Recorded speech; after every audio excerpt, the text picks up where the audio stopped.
आणि पुण्यातल्या पावसाचा आढावा घेतल्यानंतर आता आपण मुंबईमध्ये येऊयात। मुंबई शहर आणि उपनगरात आज दिवसभर आकाश सामान्यतः ढगाळ राहणार असून पावसाची शक्यता हवामान विभागाने वर्तवली आहे। काल काही ठिकाणी ताशी 40 ते 50 किलोमीटर वेगाने सोसाट्याचे वारे वाहण्याची शक्यता असल्याने नागरिकांनी आवश्यक ती खबरदारी घेण्याचे आवाहन करण्यात आले।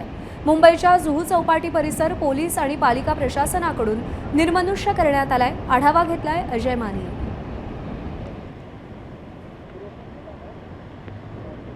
मुंबईत आज सकाळपासूनच वातावरण जे ते ढगाळ आहे आणि त्यासोबतच हवामान विभागाकडून जे ती पावसाची शक्यता वर्तवण्यात आलेली आहे। यात आणखी एक महत्त्वाची बाब म्हणजे की वाऱ्याचा वेगही जो आहे तो जास्त असणार आहे आणि दुपारी 1:14 साधारणतः 4.34 मीटरची भरती जी आहे ती समुद्राला असणार आहे। मी सध्या जुहू चौपाटीवरून हा संपूर्ण आढावा घेतोय। खरं तर या ठिकाणी आत्तापासूनच जे आहे ते वाऱ्याचा वेग वाढलेला आणि समुद्राला उधाण आलेला आपल्याला पाहायला मिळतं आणि त्याच पार्श्वभूमीवर हा संपूर्ण परिसर जो आहे तो निर्मनुष्य करण्याचा प्रयत्न जो आहे तो महापालिका प्रशासन असेल किंवा मग पोलीस प्रशासनाकडून सुरू आहे। या संपूर्ण ठिकाणी जे आहे ते रोप लावण्यात आलेली आणि या रोपच्या पुढे कोणालाही जाण्यास जी आहे ती मनाई करण्यात आलेली, कारण की एकंदरीत 1:30 वाजताच्या सुमारास म्हणजेच 1:14 भरती असणार आणि ती भरती मोठ्या प्रमाणात असणार आहे।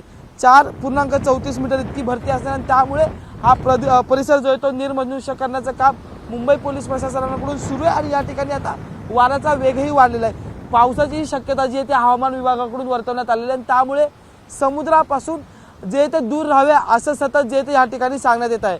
व्हिडिओ हेमंत कदमसह मी अजय माने, एबीपी माझा मुंबई। एबीपी माझा, उघडा डोळे बघा नीट।